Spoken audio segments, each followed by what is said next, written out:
하나님 말씀은 사사기 15장 14절에서 20절까지의 말씀입니다. 사사기 15장 14절에서 20절입니다.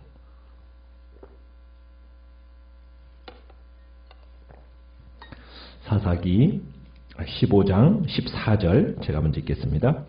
삼손이 레히의 이름에 블레셋 사람들이 그에게로 마주 나가며 소리 지를 때 여호와의 영이 삼손에게 갑자기 임하심에 그의 팔 위에 밧줄이 불탄 삼과 같이 그의 결박되었던 손에서 떨어진지라.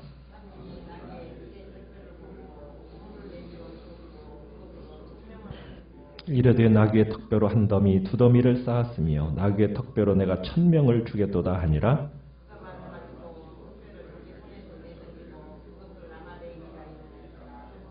삼손이 심히 목이 말라 여호와께 부르짖어 이르되 주께서 종의 손을 통하여 이 큰 구원을 베푸셨사오나 내가 이제 목말라 죽어서 할례 받지 못한 자들의 손에 떨어지겠나이다 하니.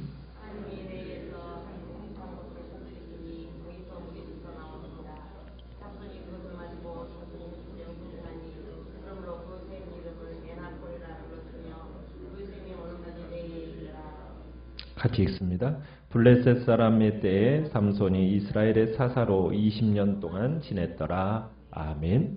오늘 말씀의 제목은 엔학고레라는 제목으로 말씀을 나눕니다. 오늘 본문은 유다 사람들이 삼손을 이제 블레셋 사람들에게 넘겨주는 장면입니다. 유다 사람들이 3000명이나 끌고 와서 삼손이 자기들의 평화를 깨뜨린다라고 하면서 삼손을 잡아다가 블레셋 사람들에게 넘겨주고 있습니다. 유다 사람들은 지금 삼손에게 나온 목적, 그 목적을 성취했어요. 왜냐하면 삼손이 순순히 자신을 결박하도록 내어줬기 때문입니다. 유다 사람들이 삼손을 결박했다는 것, 이것은 참 이스라엘의 치욕의 상징입니다. 유다 사람들이 하나님의 정하신 지도자인 이 삼손을 묶어서 블레셋 사람들에게 넘겼다라는 것은 어떻게 보면은 가장 치욕스러운 일이었던 겁니다. 유다 사람들은 이제 묶인 삼손을 에담 바위에서 끌어다가 올려서 이제 밧줄에 묶인 삼손을 데리고 레이라는 곳까지 다다르게 됩니다. 그러자 블레셋 사람들이 오늘 14절에 보면은 소리치면서 삼손에게 다가왔다고 얘기를 하고 있습니다. 블레셋 사람들은 아마 한 해 농사를 망쳐버린 이 삼손, 또 많은 사람들을 죽인 이 골칫거리가 지금 밧줄에 묶여서 나타나니까 얼마나 흥분이 되었겠습니까? 이제 이 호박이 덩굴째 들어온다라는 그런 생각을 가지고 이제 이 삼손을 향해서 마주 나간 거죠. 그랬더니 삼손이 그들에게 먹힐 호박은 아니죠. 이스라엘 백성들이 지금 삼손을 넘겨줬는데 이 삼손에게 누가 함께하고 계십니까? 그렇죠. 하나님의 영이 함께하고 계십니다. 하나님이 함께하시는 거예요. 지금 혼자 신실하게 홀로 싸우고 있는 이 삼손에게 하나님의 영이 임하십니다. 아무도 도움을 안 줍니다. 3000명이나 되는 사람이 그 3000명이나 끌어모아서 기껏 하는 짓이 무엇입니까? 자기들의 어떻게 하나님이 세우신 지도자를 삼손을 묶어서 지금 넘겨주는 일입니다.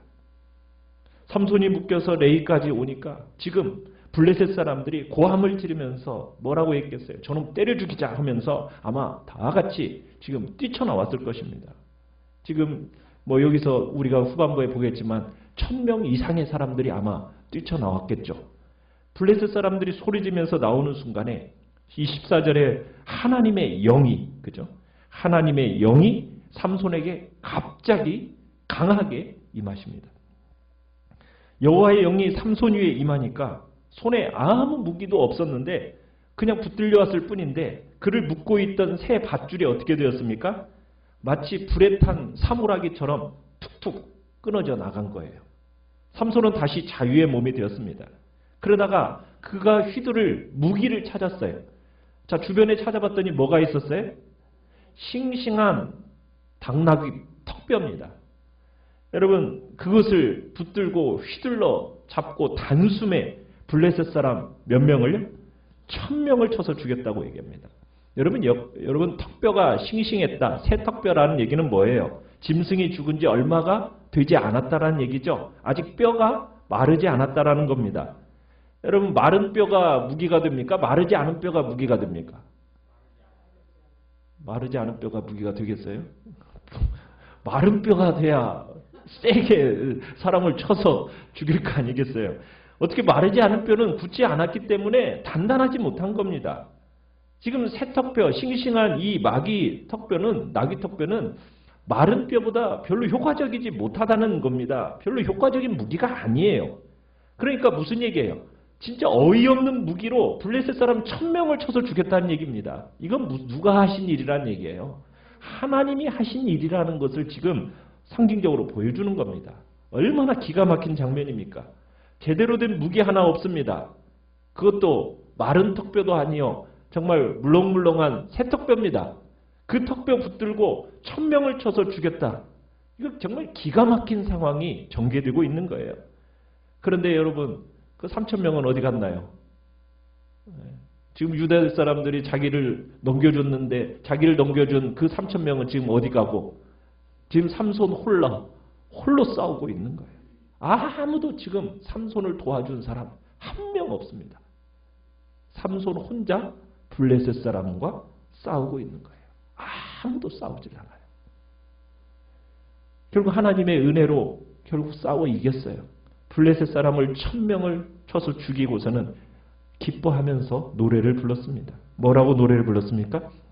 나귀의 턱뼈로 한 더미, 2더미를 쌓았으며 나귀의 턱뼈로 내가 1000명을 죽였도다 하면서, 그리고서는 노래를 부르고 그 지역의 이름을 삼손이 바꾸죠. 당나귀 턱뼈로 블레셋 사람 1000명을 죽인 일을 기념하여서 뭐라고 이름을 바꿨습니까? 라맛레이. 라맛레이라는 의미가 무슨 뜻이에요? 밑에 나오죠. 뭐라고요? 턱뼈의 산. 턱뼈의 산. 그러니까 턱뼈로 뭐였다는 거예요? 산을 쌓았다는 얘기죠. 자, 삼손이 나귀 턱뼈로 1000명을 죽인 후에 지금 블레셋 사람을 상대로 해서 큰 승리를 거두긴 했는데 지금 갑자기 삼손에게 위기가 찾아왔습니다. 어떤 위기가 찾아왔습니까?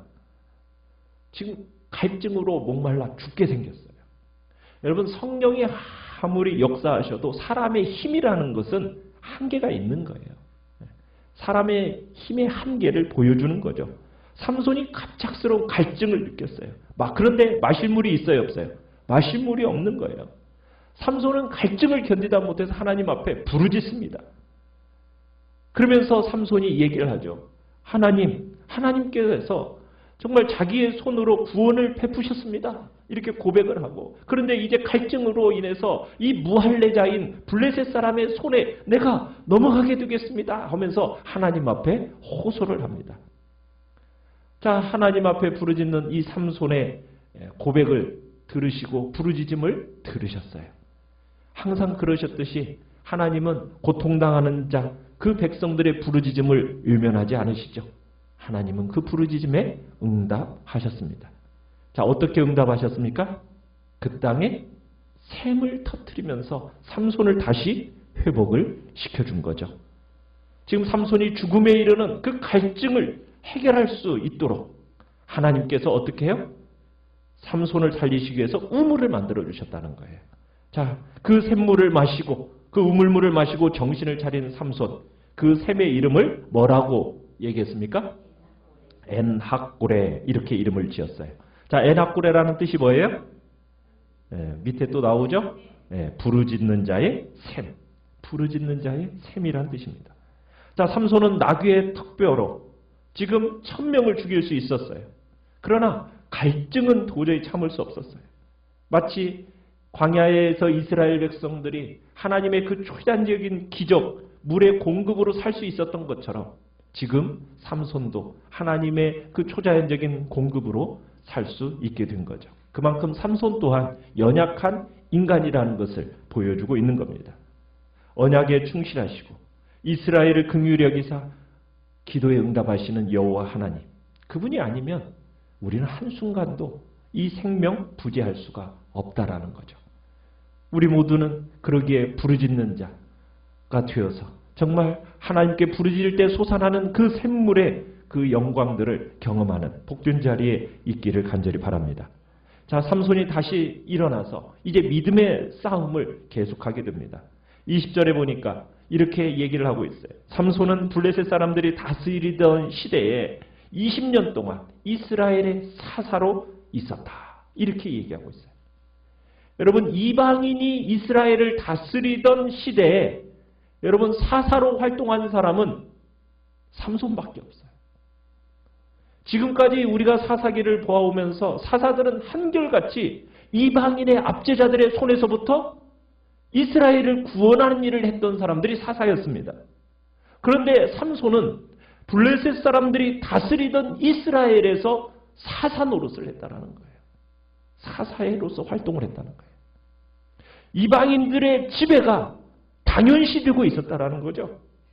그만큼 이스라엘의 상태가 영적으로 정치적으로 너무너무 악화되어 가지고 더 이상 그 이방인의 압제로부터 벗어나기 위해서 그 이방인의 압제들과 상대로 싸울 필요성조차 느끼지 못하고 있는 그 모습이 지금 이스라엘의 상태라는 것을 보여주고 있는 겁니다.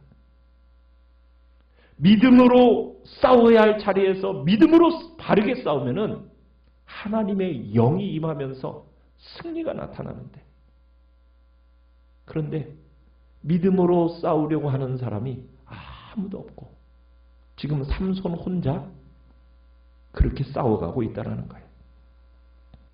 우리가 믿음으로 하나님 앞에 나아가, 여러분, 내가 싸울 수 없는 싸움 하나님 앞에 하나님이 함께 하시면 싸워서 승리합니다.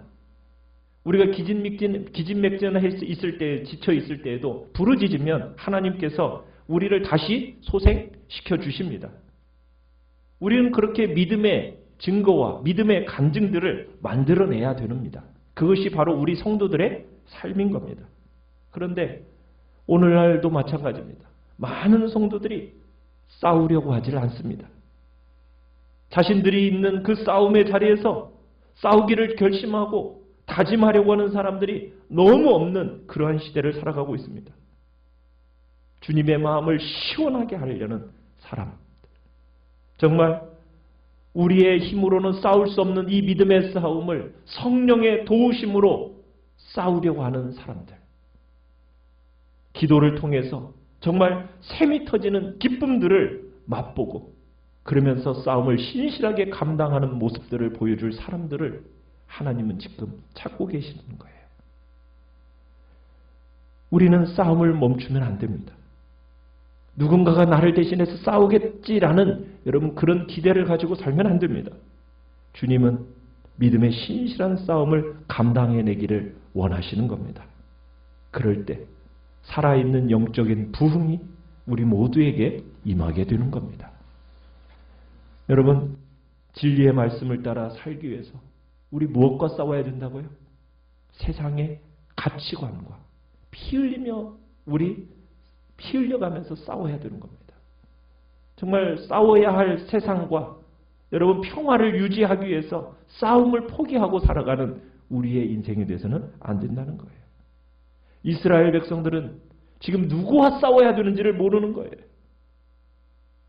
제일 만만한 삼손하고 싸워서 삼손을 세상에다가 넘겨주는 그런 일이 지금 이스라엘 백성들 속에 있듯이 우리 한국교회 안에서도 우리 교회 안에서도 우리가 싸워야 할 대상이 누군지를 모르고 우리끼리 싸워버리면 뭐가 되냐는 거예요. 그것이 혹시 우리의 모습이 있다면 우리 회개하며 나가야 되는 거죠.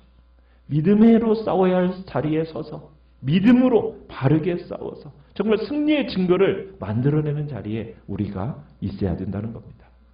우리는 우리 속에 또아리 들고 있는 그 내 중심적인 자아와 싸워야 됩니다. 세상의 가치관과 피 흘려가면서 우리 싸워야 됩니다. 세상의 가치를 뒤에서 움직이는 영적인 세력인 마귀와 대적하며 싸워가도록 우리는 부름을 받았습니다. 우리는 이 믿음의 싸움을 멈추지 않고 우리 모두가 주님이 나에게 기대하는 그 믿음의 신실한 싸움을 감당하며 나가길 바랍니다. 그래서 하나님의 복된 믿음의 군사들로서 오늘 한 날도 승리의 길을 걸어가시기를 간절히 축원합니다. 오늘 말씀을 생각